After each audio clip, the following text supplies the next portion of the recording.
আসসালামু আলাইকুম বন্ধুরা, নিয়ে এসেছি ক্ষীরমালাই আইসক্রিমের একটা রেসিপি। একেবারে দোকানের মতো পারফেক্ট আইসক্রিম রেসিপি আজকে তোমাদের সাথে শেয়ার করব। আর এই রেসিপি ফলো করে তোমরাও দোকানের মতো পারফেক্ট এই ক্ষীরমালাই আইসক্রিম তৈরি করে নিতে পারবে।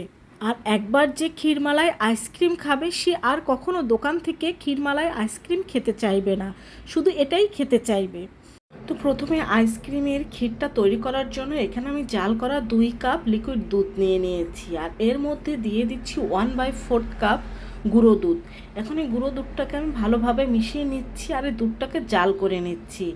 আর এখন দিয়ে দিচ্ছি 1/4 কাপ কনডেন্স মিল্ক। এখানে আমি আরও 1 টেবিল চামচ কনডেন্স মিল্ক অ্যাড করব। এখানে কনডেন্স মিল্কের পরিবর্তে আপনারা কিন্তু চিনিটাও ব্যবহার করতে পারেন। আর এই দুধটাকে টানিয়ে কিন্তু আমি 1 কাপ পরিমাণ করে নেব।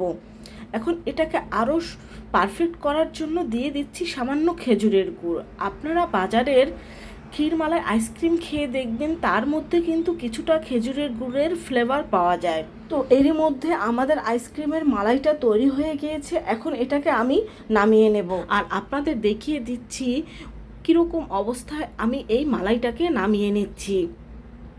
এই মালাইটাকে সামান্য পরিমাণে ঠান্ডা করে আমি এখন এটাকে একটা বাটিতে ঢেলে নেব। তো এটাকে বাটিতে ঢেলে নেওয়ার পরে কিন্তু আমরা ডিপ ফ্রিজে এটাকে 20 থেকে 30 মিনিট রেখে দেব। মানে এই মালাইটাকে আমরা ভালোভাবে একটু ঠান্ডা করে নেব। এখন একটা বাটিতে আমি ঠান্ডা 1 কাপ হুইপ ক্রিম নিয়ে নিচ্ছি। এখন এই হুইপ ক্রিমটাকে আমি ভালোভাবে বিট করে নেব। এটাকে মিডিয়াম হিটে আমি 5 মিনিটের মতো বিট করে নেব। বিট করে একটা ফোম তৈরি করে নেব। তবে আমরা কেকের জন্য যে ফোম তৈরি করি সেরকম কিন্তু এই ফোমটা হবে না। এই ফোমটা একটু অন্যরকম হবে। সাথেই থাকুন, দেখতে পারবেন যে কীরকম ফোমটা তৈরি হবে। তো এরই মধ্যে কিন্তু আমাদের ফোমটা প্রায় তৈরি হয়ে গিয়েছে। দেখুন ফোমটা ঠিক এরকম হবে। আপনাদের আমি একটু দেখিয়ে দিচ্ছি। এটা কেকের ফোমের মতো হবে না, ঠিক এরকম হবে। এখন ফ্রিজ থেকে সেই মালাইটা বের করে এই ঠান্ডা মালাইটা ক্রিমের মধ্যে দিয়ে দেব। আর ক্রিমের মধ্যে এই মালাইটা দিয়ে দেওয়ার পরে আমি আরও ভালোভাবে এটাকে বিট করে নেব। আর এটাকে এমনভাবে বিট করে নিতে হবে যেন ক্রিমের সাথে এই মালাইটা ভালোভাবে একেবারে মিশে যায়। বন্ধুরা, তোমরা কিন্তু এই রেসিপিটি ফলো করে বাসায় ক্ষীরমালাই আইসক্রিমটা খুব সহজেই তৈরি করে নিতে পারো। আর এর টেস্ট কিন্তু দোকানের ক্ষীরমালাই আইসক্রিমের চাইতে আরও অনেক বেশি ভালো হয়। তো এর মধ্যে আমাদের বিট করা হয়ে গিয়েছে। এখন এখানে আমি 1 লিটারের একটি আইসক্রিমের বক্স নিয়ে নিয়েছি। এখন এই আইসক্রিমের বক্সের মধ্যে আমি ক্ষীরমালাই আইসক্রিমের মিশ্রণটা দিয়ে দেব। তো এটাকে বক্সের মধ্যে দিয়ে দেওয়ার পর এটাকে আমি ভালোভাবে ঠিক করে দিচ্ছি। উপরটা ভালোভাবে একটু সমান করে দেব এবং এটাকে আমি ভালোভাবে একটু ট্যাপ করে নেব যাতে ভিতরে কোনো বাতাস না থাকে। এখন এটাকে ভালোভাবে ঠিক করে নিয়ে নেওয়ার পরে আমি এর উপরে কিছু কিশমিশ ও কিছু বাদাম দিয়ে দেব।